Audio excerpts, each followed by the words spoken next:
ഇതാണ് നമ്മളെ വിളിച്ച അറബി. ഇവരുടെ വീട്ടിൽ ഒരു കൂടുണ്ട് എന്നാണ് പറഞ്ഞത്.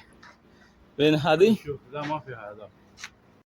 അടുത്ത കൂടുള്ളത് ഈ കോണി വെച്ചില്ലേ, ഈ കോണി വെച്ചതിൻ്റെ ഉള്ളിലാണ് അടുത്ത കൂടുള്ളത്.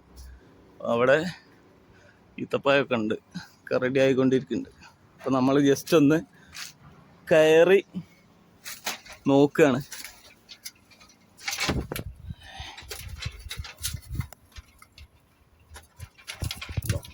ഇത് നമ്മൾ നേരത്തെ എടുത്തതിനേക്കാളും, അതായത് കുറച്ച് മുമ്പ് എടുത്തതിനേക്കാളും വലുപ്പമുള്ള ഒരു കൂടാണ്.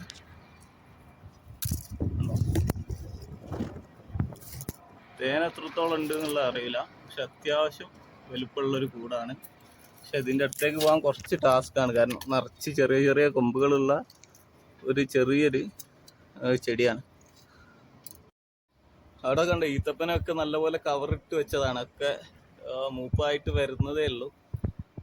ഈത്തപ്പഴം കുറച്ചുകൂടിയും കഴിഞ്ഞ് കഴിഞ്ഞാൽ ഫുള്ള് സെറ്റാവും. ഇപ്പോൾ നമ്മളിവിടെ കണ്ടിടത്തോളം കണ്ടില്ലേ, ഇവിടെ ഈ ഒരു മരത്തിൽ തന്നെ ഇവിടെ ഒരു കൂടുണ്ട്. അതേപോലെ ഇപ്പോൾ നോക്കുമ്പോൾ ഇവിടെ മുമ്പൊരു കൂട് ഉണ്ടായിരുന്നു, കണ്ടില്ലേ, ഇവിടെ മുമ്പൊരു കൂട് ഉണ്ടായിരുന്നു. അപ്പോൾ അങ്ങനെ ഇവിടെ ഒട്ടുമുക്ക വീട്ടിൽ ഇതേപോലുള്ള കൂടുകൾ ഉണ്ട് എന്നുള്ളത് മനസ്സിലായി. അപ്പോൾ നമ്മൾ നേരത്തെ ആ കൂട് എടുക്കുന്നത് കണ്ടതുകൊണ്ടാണ് അറബി നമ്മളെ വിളിച്ചിട്ട് മൂപ്പരെ വീട്ടിലേക്ക് കൊണ്ടുവന്നത്. അപ്പോൾ ഇവിടെ അത്യാവശ്യം കോൽത്തേനീച്ചകളെ പെട്ടെന്ന് കാണാൻ കിട്ടും. മക്കളെ, നേരത്തെ കൂട് നമുക്ക് കൃത്യമായിട്ട് എടുക്കാൻ പറ്റിയിട്ടില്ലെങ്കിലും പക്ഷെ ഈ ഒരു കൂട് നമുക്ക് വളരെ കൃത്യമായിട്ട് എടുക്കാൻ പറ്റും.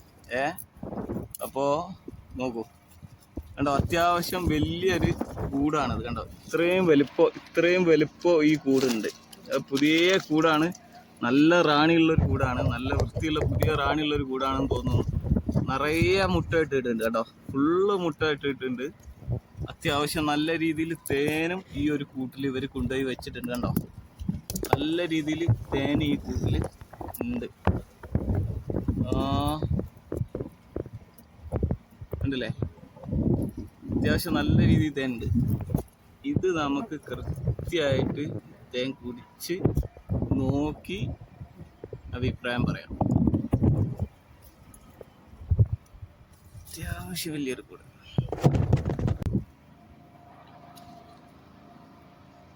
ഇത് നമ്മുടെ വെറൈറ്റി ഒരു എക്സ്പീരിയൻസ് ആണ്. നമ്മൾ ഖത്തറിൽ വന്നിട്ടുള്ള ആദ്യത്തെ ഒരു എക്സ്പീരിയൻസ് ആണ്. തേന് കണ്ടോളി മക്കളെ. തേന് ഇങ്ങനെ എടുക്കുന്ന കൂട്ടത്തിൽ നമ്മൾ ടേസ്റ്റ് ചെയ്ത് നോക്കുന്നുണ്ട് കേട്ടോ. അത്യാവശ്യം ഒരു ഇളം കയ്പുള്ള ഒരു തേനാണ്. അത്യാവശ്യം നല്ല മധുരമുണ്ട്, ഒരു ഇളം കയ്പും ചേർന്നിട്ടുള്ള ഒരു തേനാണത്. അത് നമ്മൾ നേരത്തെ കാണിച്ച ആ ചെടികളുണ്ടല്ലോ, ആ തുളസി പോലുള്ള ചെടികൾ, ആ ഒരു കുറച്ച് ഹാർഡായിട്ടുള്ള ചെടിയാണ്. അപ്പം അതിൻ്റെ ഒക്കെ ഒരു രുചിയാണെന്ന് തോന്നുന്നു.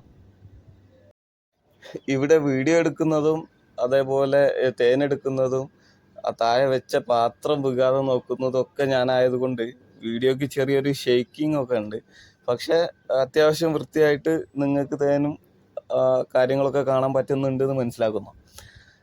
തീർച്ചയായിട്ടും നമ്മുടെ നാട്ടിലുള്ള തേനിനേക്കാളും ഒരു നല്ലൊരു രുചിയിൽ നല്ലൊരു വ്യത്യാസം ഇവിടെ ഉള്ളതിനുണ്ട്. കാരണം ഇവിടെ ഉള്ള പൂക്കളൊക്കെ വളരെ പരിമിതമായിട്ടുള്ള പൂക്കളും ചെറിയ നമ്മുടെ നാട്ടിലുള്ളത് പോലെ അല്ലാത്ത മരങ്ങളൊക്കെയാണുള്ളത്. അപ്പോൾ അതിൽ നിന്നൊക്കെ ഉള്ള പൂവും തേനും പൂമ്പൊടിയൊക്കെ ആയതുകൊണ്ട് തന്നെ തീർത്തും ടോട്ടലി ഡിഫറെൻ്റ് ആയിട്ടുള്ളൊരു ടേസ്റ്റാണ്.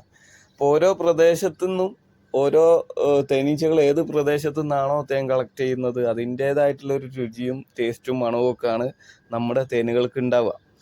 അപ്പോൾ തീർച്ചയായിട്ടും നല്ല വൃത്തിയായിട്ട് തേനെടുത്തു. ഈച്ചകളൊക്കെ ഒഴിവാക്കിയിട്ട് മറ്റൊരു പാത്രത്തിൽ തേനും ഈ ഹണി കോമ്പും ചേർന്നിട്ടുള്ള രീതിയിൽ തേൻ അറബിക്ക് എടുത്ത് കൊടുത്തു. മൂപ്പർക്ക് ഭയങ്കര സന്തോഷമായിട്ടുണ്ട്.